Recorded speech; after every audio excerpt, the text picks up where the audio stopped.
By the light of a tallow candle, which had been placed on one end of a rough table, a man was reading something written in a book. It was an old account book, greatly worn, and the writing was not, apparently, very legible, for the man sometimes held the page close to the flame of the candle to get a stronger light upon it.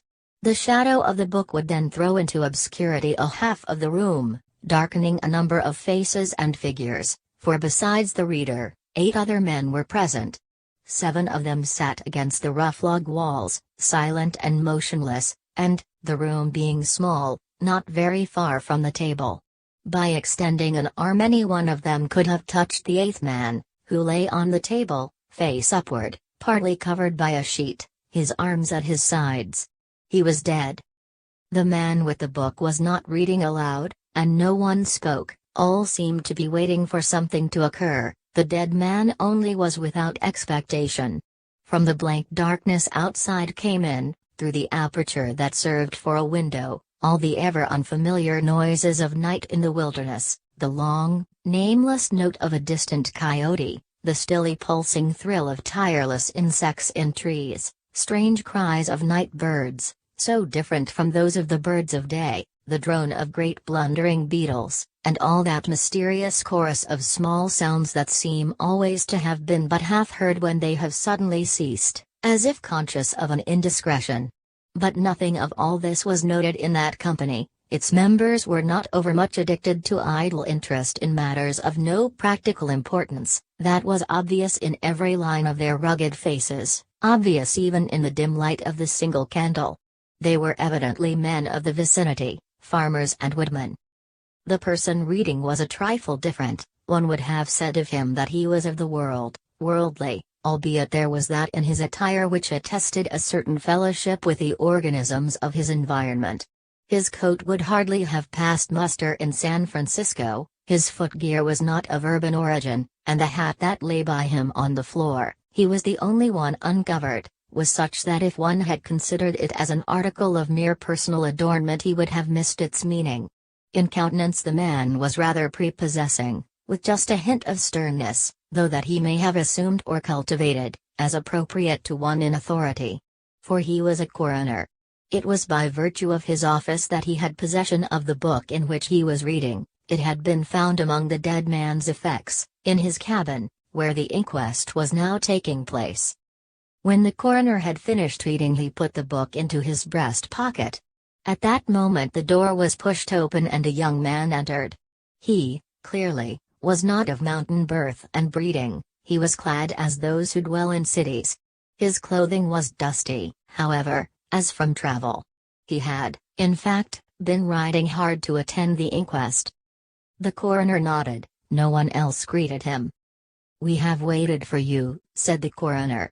"It is necessary to have done with this business tonight." The young man smiled. "I am sorry to have kept you," he said. "I went away, not to evade your summons, but to post to my newspaper an account of what I suppose I am called back to relate." The coroner smiled. "The account that you posted to your newspaper," he said, "differs probably from that which you will give here under oath?" "That," replied the other, rather hotly and with a visible flush, "is as you choose. I used manifold paper and have a copy of what I sent. It was not written as news, for it is incredible, but as fiction. It may go as a part of my testimony under oath." "But you say it is incredible." "That is nothing to you, sir, if I also swear that it is true." The coroner was apparently not greatly affected by the young man's manifest resentment. He was silent for some moments, his eyes upon the floor. The men about the sides of the cabin talked in whispers, but seldom withdrew their gaze from the face of the corpse. Presently the coroner lifted his eyes and said, "We will resume the inquest." The men removed their hats. The witness was sworn. "What is your name?" the coroner asked. "William Harker." "Age?" 27. "You knew the deceased, Hugh Morgan?" "Yes." "You were with him when he died?" "Near him." "How did that happen, your presence, I mean?" "I was visiting him at this place to shoot and fish. A part of my purpose, however, was to study him, and his odd, solitary way of life. He seemed a good model for a character in fiction. I sometimes write stories. I sometimes read them. Thank you. Stories in general, not yours. Some of the jurors laughed. Against a somber background, humor shows highlights. Soldiers in the intervals of battle laugh easily, and a jest in the death chamber conquers by surprise. Relate the circumstances of this man's death, said the coroner. You may use any notes or memoranda that you please. The witness understood.